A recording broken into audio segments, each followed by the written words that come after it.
Good afternoon and happy Father's Day, Bobabe. My name is Tom Churchyard, as was introduced, and I'm the founder and executive director of Kwakha Indvodza. It's a pleasure to be able to give you a little bit of information about fatherhood in Eswatini as we celebrate Father's Day. So here's what we know. Firstly, there's no such thing as a normal father or a normal family. Our family units are very different from how they used to be traditionally and how they were many 10, 20, 30 years ago.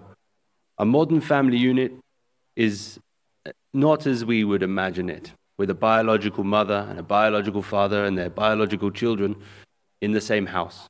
In fact, we live in very different family setups.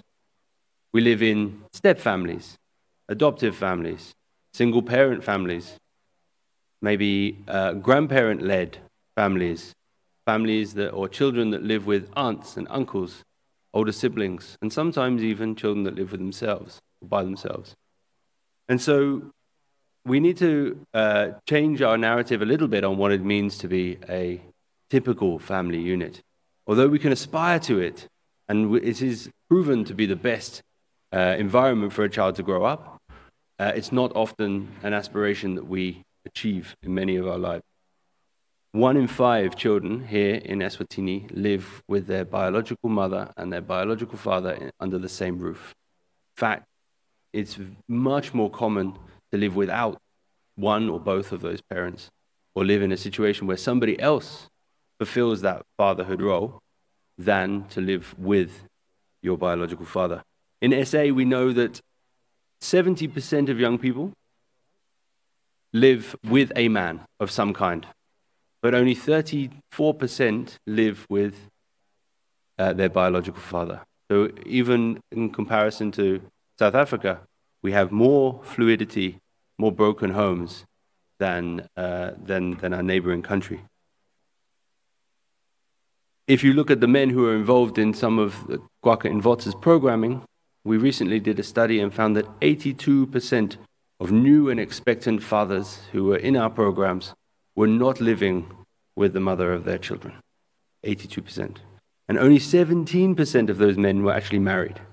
And so this image that everyone, when we get to a certain age, is married, settled, happily, producing children, creating families and living their lives, building their lives together, is not always true. So, but that doesn't mean that fathers don't exist in a new and exciting way. And I think we should be really talking about the term father figure than father, because we've got adoptive fathers, we've got bo malume, we've got even grandparents who act as fathers and in that fatherly role. Sometimes even mentors like school teachers, community leaders, faith leaders can all be a father figure to a young person as they grow up. Secondly, and we know there's real science behind this, there's real data. Some of the work that we do, we don't know much about. We don't know quite exactly what the best way to mentor somebody when they leave prison, for instance, so that they don't reoffend. We're not really sure about those things. We try and use best practices, but there's not really hard data.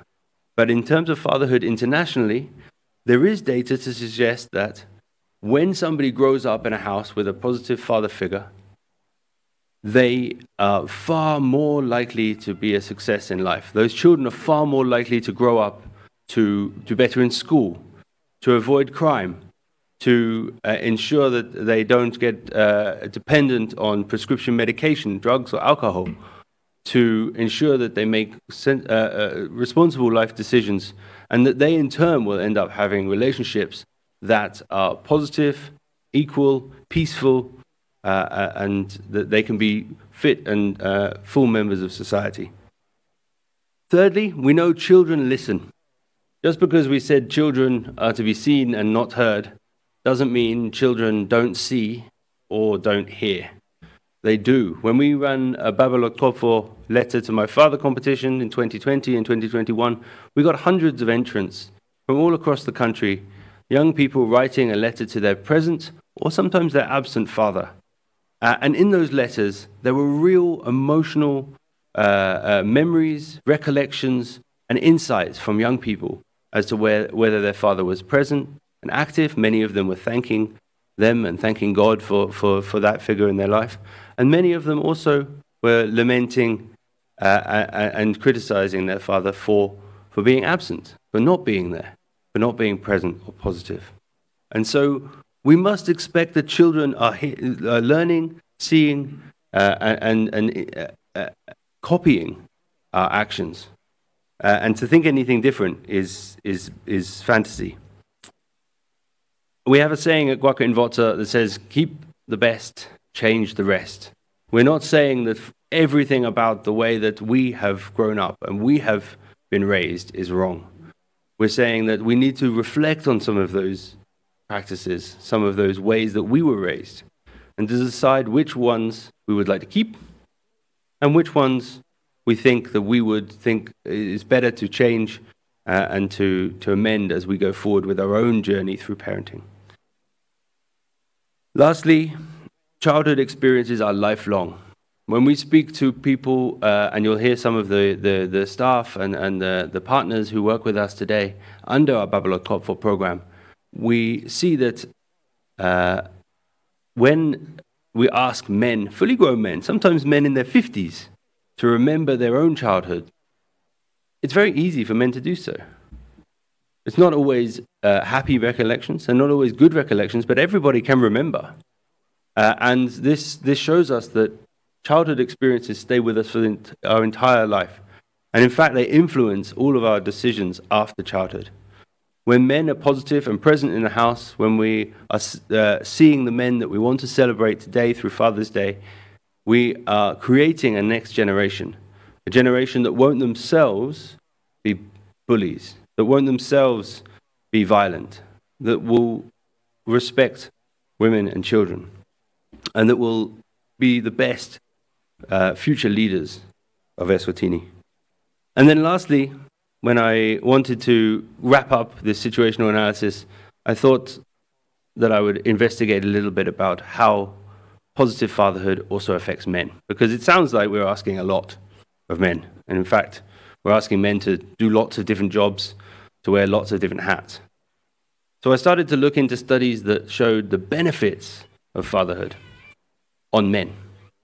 And I found that there's pretty good evidence to suggest that men who are involved at home, who take on some of the care work, who take on some of the unpaid domestic responsibilities in the house, and who are more equal in their home with women, are actually happier. Men who do these roles have better relationships. They have better intimate relationships. They are actually, on average, wealthier. They do better at work. And their children, in turn, grow up, as I've said, to themselves do better economically, socially, and so on.